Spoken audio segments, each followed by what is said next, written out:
chapitre 21, c'est le texte qu'on va étudier ensemble ce matin. Je sais que le temps avance, mais on va aller en Matthieu chapitre 11, du verset 20 au verset 30. C'est le texte de la parole de Dieu qu'on va lire aujourd'hui. Donc, j'aimerais juste prier encore une fois avant de lire la parole avec vous. Oui, si on veut encore une fois te rendre grâce pour tous ces témoignages, pour le fait que tu travailles dans nos vies, pour ta fidélité, ta bonté. Nous te rendons grâce, Jésus. Puis maintenant, on veut encore une fois lire ta parole.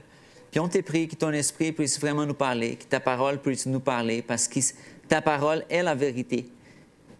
Et c'est ta parole, l'aliment pour notre âme. Alors, Seigneur Jésus, nous te prions de nous diriger dans ce moment d'étude de ta parole. En ton nom que nous prions. Amen. Alors, lisons ensemble à partir du verset 20 de Matthieu chapitre 11.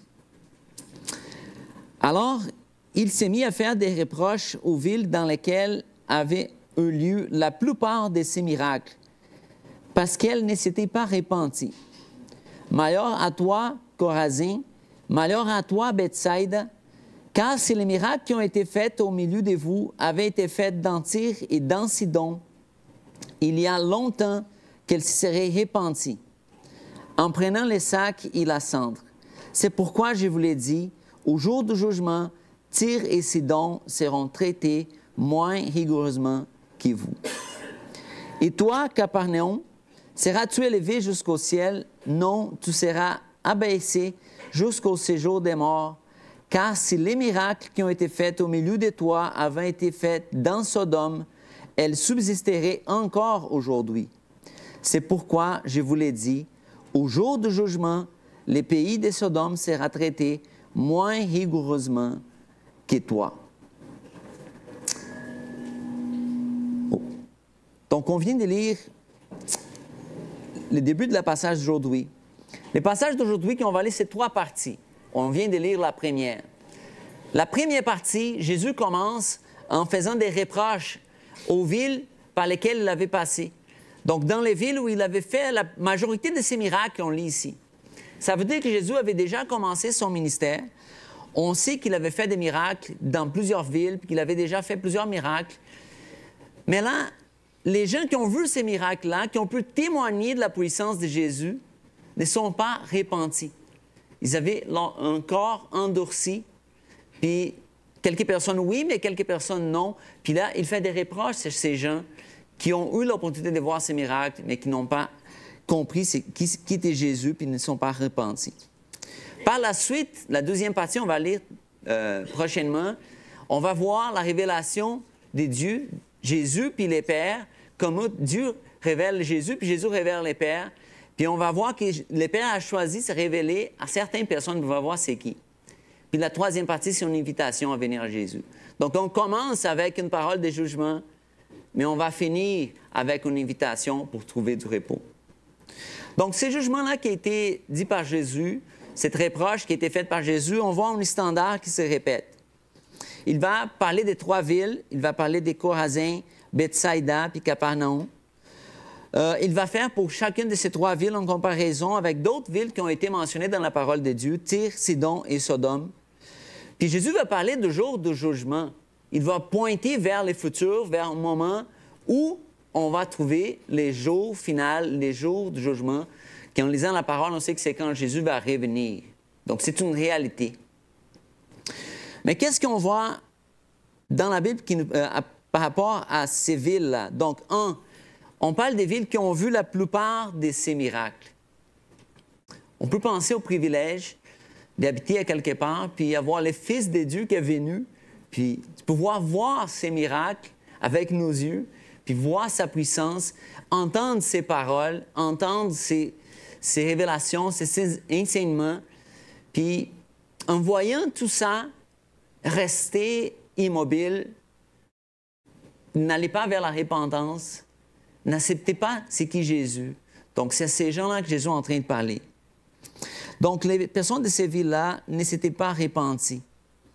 Donc, Chorazin et Bethsaïda sont deux villes proches au nord de la mer de la Galilée. Puis elles étaient comparées à Tyr et Sidon.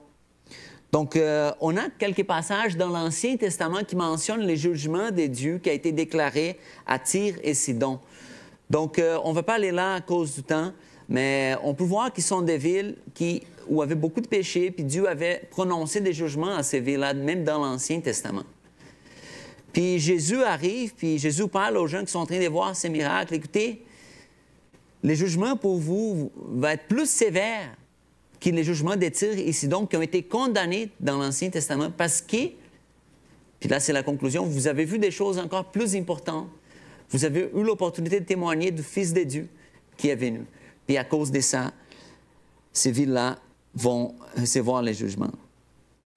Capernaum, c'est un autre cas. Capernaum, c'est une ville où Jésus a même habité pendant plus qu'un an. C'est la ville où Jésus est allé quand il a commencé son ministère. Il a habité à Capernaum. Ça veut dire que les gens ont vu Jésus pendant plusieurs mois, plus qu'un an, il était toujours là. Puis Capernaum, Jésus va dire, c'est une ville où les gens avaient de l'orgueil. C'est une ville où les gens avaient un orgueil. Puis il dit, est-ce que vous pensez que vous allez être élevé jusqu'au ciel? Non, vous allez être mis jusqu'à l'enfer, il va dire. Donc, l'orgueil de quelqu'un qui pense, je n'ai pas besoin de la repentance, ça ne va pas bien terminer. Donc, il va comparer Capernaum à Sodome. Je pense que tout le monde est au courant que dans l'Ancien Testament, Sodome était une ville où il y avait quand même beaucoup de péchés. Puis la ville de Sodome a souffert un jugement et elle a été détruite au complet. Puis là, Jésus parle que la ville de Capernaum va être jugée de façon encore plus sévère, même que Sodome. Donc c'est fort. Là, mes amis, ça nous fait penser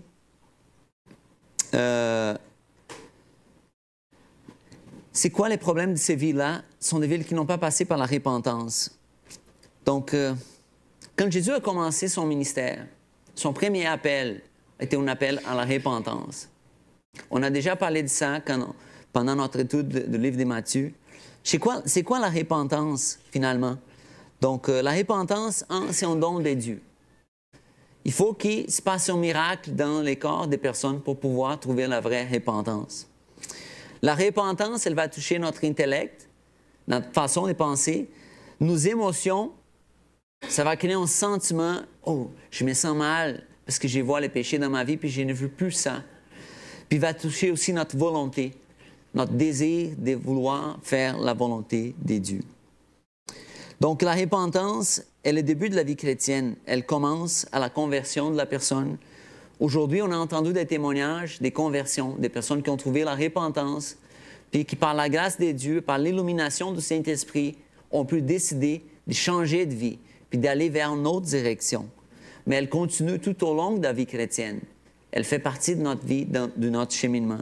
C'est par la foi que nous trouvons la repentance. Je répète une citation que j'ai déjà faite ici. La repentance et la foi, c'est une citation de Jean Calvin. La repentance et la foi sont tellement liées l'une à l'autre qu'elles ne peuvent pas être séparées. Puis une autre citation de Spurgeon. La foi, où qu'elle existe, est dans tous les cas, sans exception, le don de Dieu et l'œuvre du Saint-Esprit. Jamais encore un homme n'a cru en Jésus avec la foi ici mentionnée, à moins que le Saint-Esprit ne l'ait conduit à le faire. Donc, le témoignage qu'on a entendu aujourd'hui, c'est surtout un miracle. Peut-être, tu peux dire, j'ai jamais vu un miracle dans ma vie, j'ai jamais vu une guérison, j'ai jamais vu quelque chose comme ça. Mais je peux vous dire, quand on voit la repentance, quand on voit un changement de vie dans la vie de quelqu'un à cause de l'Évangile, ça, c'est un miracle qui se passe encore aujourd'hui.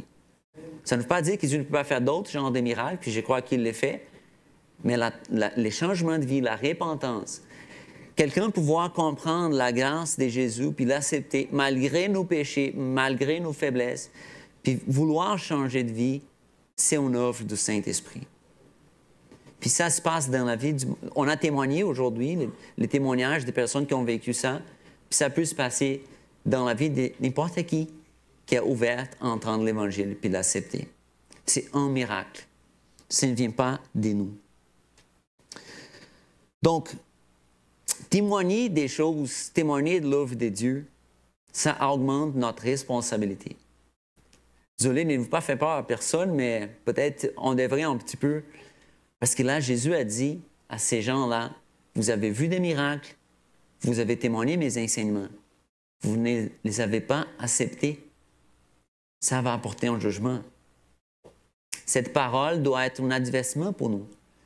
Chaque fois qu'on a l'opportunité d'entendre l'Évangile, chaque fois qu'on a l'opportunité d'ouvrir la Bible et lire la parole de Dieu, chaque fois qu'on entend un témoignage de quelqu'un, on a toujours le choix de dire « Oui, j'ai vu entendre plus, j'ai vu accepter ça, j'ai vu que ça change ma vie », ou je peux dire « Non, je n'ai vu pas ça, je veux rester immobile ». C'est une responsabilité qui augmente. Le plus qui nous est donné, le plus que nous devenons responsables devant Dieu. Qu'est-ce qu'on fait avec les choses, les témoignages qu'on a entendus? Ça, c'est une question qu'il faut se poser. Donc, je vous invite à se poser cette question. Puis là, on va continuer dans le texte. Verset 25. En ce moment-là, Jésus prit la parole et dit, « Je te suis reconnaissant, Père, Seigneur du ciel et de la terre, de ce que tu as caché ces choses aux sages et aux intelligents, et les as révélées aux enfants. Oui, Père, je te suis reconnaissant, car c'est ce que tu as voulu. Mon Père m'a tout donné, et personne ne connaît le Fils si ce n'est le Père, et personne non plus ne connaît le Père si ce n'est le Fils, et celui à qui le Fils vous les révélez. » Donc là, Jésus commence avec une expression de lamentation, une reproche, puis une lamentation à cause des villes qui n'ont pas accepté sa parole. Mais là, il change tout de suite, puis il est capable de se réjouir aussi. Pourquoi? Parce que parmi ces villes-là, parmi ces gens-là, il y a des personnes qui l'ont accepté, il y a des personnes qui ont cru, il y a des personnes qui ont ouvert leur cœur. Puis là, Jésus est en réjouissance en voyant tout ça. Puis il fait une prière de louange à Dieu. Puis il va louer Dieu parce qu'il voit là, que Dieu a décidé de révéler ces choses-là aux enfants plutôt qu'aux sages, plutôt qu'aux personnes qui ont les instruits puis aux sages. Là, il faut bien comprendre qu'est-ce que Jésus est en train de dire. Là.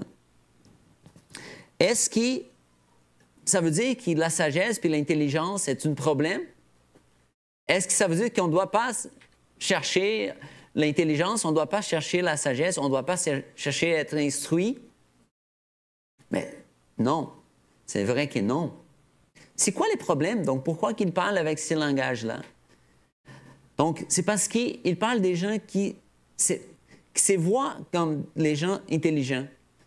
C'est quand on pense qu'on connaît tout, on sait tout, on n'a pas besoin d'être instruit, je suis capable de trouver les bons chemins pour moi-même, je suis capable de trouver les choses pour moi-même, je n'ai pas besoin de l'instruction qui vient de Dieu. C'est là les problèmes. Donc, notre société vit un peu ça quand on essaie de faire la dichotomie entre la science puis la foi, puis les gens pensent, avec la science, on va trouver toutes les réponses pour notre vie. Puis il y a plusieurs personnes qui se disent athées aujourd'hui parce qu'ils pensent qu'ils vont trouver les réponses pour leur vie dans la science. Oui, la science est bonne.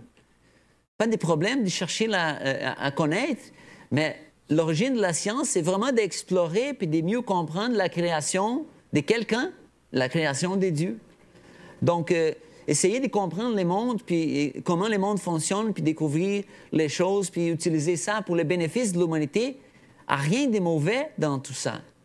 Mais si j'essaie d'enlever Dieu de l'équation, puis de penser, OK, je vais trouver les réponses, puis je n'ai pas besoin de la révélation de Dieu, là, on a un problème parce qu'on est limité dans notre capacité. Même la science est limitée.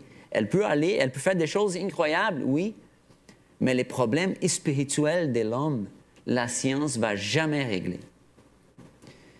Puis là, c'est pour ça qu'il faut toujours retourner les témoignages qu'on a dans la parole de Dieu, puis le fait que Jésus est venu au monde justement pour nous révéler les choses que nous ne serions pas capables de découvrir pour nous-mêmes. Puis la preuve que ces choses-là sont la vérité a été sa mort, puis sa résurrection au 3e jour. Le fait que Jésus a ressuscité, la science ne va jamais être capable d'expliquer ça.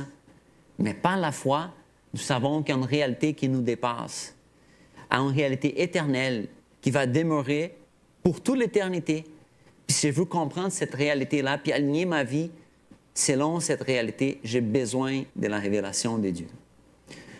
Donc, mais là, la parole va nous dire que ça n'a pas été révélé aux gens qui pensent tout savoir, mais ça a été révélé aux enfants. C'est le langage que Jésus a utilisé. Encore une fois, il faut bien comprendre qu'est-ce que Jésus veut dire. Est-ce que Jésus est en train de dire que tous les enfants, juste à cause qu'ils sont des enfants, sont sauvés et qu'ils connaissent la vérité? Est-ce qu'il parle des enfants littéralement? Mais logiquement, il semble que non. Donc, de la même façon, comme les sages ne parlent pas d'avoir l'intelligence, l'instruction, ce n'est pas ça, c'est penser être sage puis avoir de l'orgueil à cause de ça. Les enfants ici, c'est un mot qui est utilisé possiblement pour indiquer quelqu'un qui a l'humilité, qui a une attitude comme d'un enfant, dans un sens qui est ouverte à apprendre, qui ne pense pas qu'il est sage, qui sait tout, qui connaît tout, mais qui est ouverte à apprendre, qui est capable d'être humble et de recevoir les royaumes avec humilité. Donc, on a un élément ici dans la grammaire du grec. Quand il parle des sages intelligents puis des enfants, on a l'absence d'un article défini. Donc, il ne parle pas des les sages comme spécifiquement. C'est des sages en général, des personnes qui se pensent être sages. La même chose aux enfants. C'est intéressant parce que les mêmes mots aussi qu'il a utilisés pour enfants ici, on les trouve dans la Bible avec une connotation négative aussi. Encore une fois, à cause du temps, je vais essayer d'aller plus vite, mais j'ai mis là 2 passages, 1 Corinthiens chapitre 3 puis Hébreux chapitre 5, parle qu'on ne doit pas être comme des enfants dans un sens, mais là, il parle de façon négative parce qu'il parle d'un manque de maturité. Donc, les mêmes mots sont utilisés pour identifier quelqu'un qui a un manque de maturité. Donc, il dit on doit chercher la maturité. Mais ici, Jésus parle de façon positive parce qu'il prend un autre aspect d'être un enfant, c'est d'être humble, d'être ouvert à apprendre, de ne pas penser qu'il connaît tout, mais d'être enseignable. Puis c'est ça que Jésus est en train de dire. Puis là, un autre élément qui le texte nous dit, c'est de la révélation qui vient de Dieu. Parce qu'il va dire que personne... mon Père m'a tout donné, verset 27, et personne ne connaît le Fils si ce n'est le Père. Et personne non plus ne connaît le Père si ce n'est le Fils, et c'est lui à qui le Fils veut les révéler. Donc, il est en train de dire que connaître Jésus, savoir c'est qui le Fils de Dieu, une révélation qui vient de Dieu lui-même. Puis, pour connaître le Père, connaître Dieu comme le Père, ça nous est révélé par Jésus. Encore une fois, ça nous montre l'unité des 2 personnes de la Trinité, Dieu le Père, Dieu le Fils, la façon comme ils sont unis. Ça veut dire que ce n'est pas possible de connaître Dieu si je ne passe pas par Jésus. C'est ça qu'il faut retenir. Si quelqu'un dit « je veux connaître les vrais dieux », tu as besoin d'une chose. Tu as besoin de découvrir le Seigneur Jésus-Christ. Tu as besoin de découvrir c'est qui Jésus. Tu as besoin de découvrir qu'est-ce que Jésus a enseigné, qu'est-ce qu'il a fait, son sacrifice, son amour, son pardon. La révélation vient à travers d'une personne, la personne de Jésus-Christ. Donc, je parle de ça parce que les personnes parlent des dieux comme « oui, je crois que Dieu est... » Il existe une chose qui c'est le déisme. C'est de croire que Dieu existe, mais c'est comme une force, c'est comme il met en ordre l'univers, il existe, mais on ne peut pas vraiment savoir c'est qui... Je sais que Dieu est bon, Dieu est là, Dieu existe, puis on reste dans les choses générales. Mais là, Jésus est en train de dire, tu n'es pas capable de connaître Dieu le Père, sinon ce n'est pas à travers du Fils, puis ce n'est pas à la personne à qui le Fils a décidé de le révéler. C'est à travers de Jésus qu'on a accès à la révélation du vrai Dieu, Dieu le Père. Donc, je veux connaître Dieu, mais en connaissant Jésus, tu vas découvrir c'est qui Dieu. Bien, il a dit là en Jean chapitre 14, quand ses disciples l'ont posé la question, mais révèle le Père. Puis là, il a dit, mais vous me posez la question pour révéler le Père, mais je suis avec vous, ça fait longtemps. Donc, c'est lui qui me voit le Père. Donc, c'est à travers de Jésus qu'on connaît Dieu, le Père. Puis, Jésus parle ça, puis il termine avec une invitation. Versets 28 à 30. « Venez à moi, vous tous qui êtes fatigués et chargés, et je vous donnerai du repos. Prenez mon joug sur vous et recevez mes instructions, car je suis doux et humble de cœur. Et vous trouverez du repos pour vos âmes, car mon joug est doux et mon fardeau léger. » Donc, ici, Jésus fait une invitation. « Venez à moi ». Puis il parle qu'on doit aller vers lui, puis il utilise une image de prendre son joug. Puis en faisant ça, on peut trouver du repos. Ça, c'est un peu contre-intuitif parce qu'un joug, c'est quoi? J'ai mis même une photo. C'est un truc qu'on met sur les animaux pour faire quoi? Pour les faire, justement, travailler. Oui? Puis là, ça n'a rien avec l'idée de repos, non? On a l'impression que ce n'est pas du tout du repos. J'ai même mis en photo, là, deux animaux. Mais c'est parce que, oui, c'est là que Jésus va vraiment nous surprendre. Parce qu'il va dire, mais mon joug est différent des autres que vous avez connus. Mon joug est vraiment, il va dire là, mon joug est doux et mon fardeau est léger. Puis c'est là, mes amis, qu'il y a une révélation. Hein. On peut penser qu'aller vers Dieu, puis se soumettre à Dieu, va toujours être une chose comme lourde. C'est ça, les gens ont l'impression qu'aller vers Dieu est une chose lourde. Oui ou non?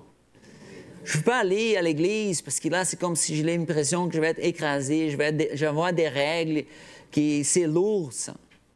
C'est ça l'impression, la première impression que les gens peuvent avoir. Mais là, Jésus n'est pas en train de dire, ah, vous n'avez pas besoin de joug, vous n'avez pas besoin de soumission, vous n'avez pas besoin... Non, non, non, il a dit, oui, vous avez besoin de ça. Mais la chose incroyable, c'est que si vous venez à moi, si vous acceptez mes paroles, si vous acceptez mes instructions, vous allez découvrir que mon jeu est différent, puis vous allez trouver du repos. Puis là, c'est seulement la personne qui est déjà allée à Jésus qui est capable de témoigner cette vérité-là.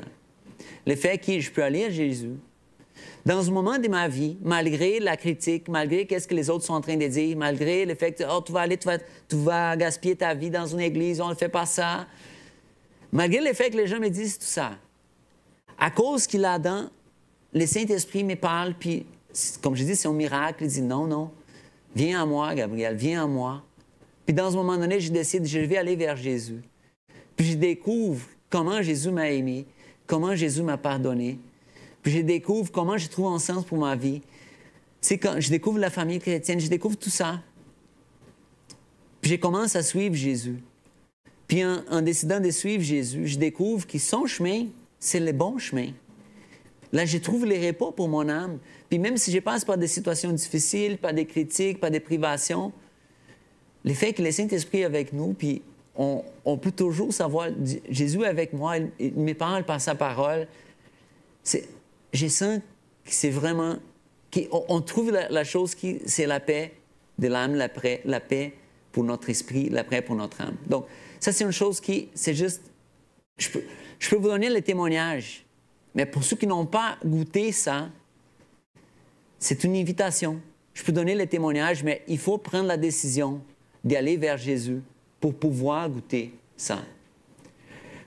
C'est là que la foi rentre. Parce qu'il faut aller vers Jésus pour expérimenter. Puis là, je lance l'invitation basée sur la parole de Dieu.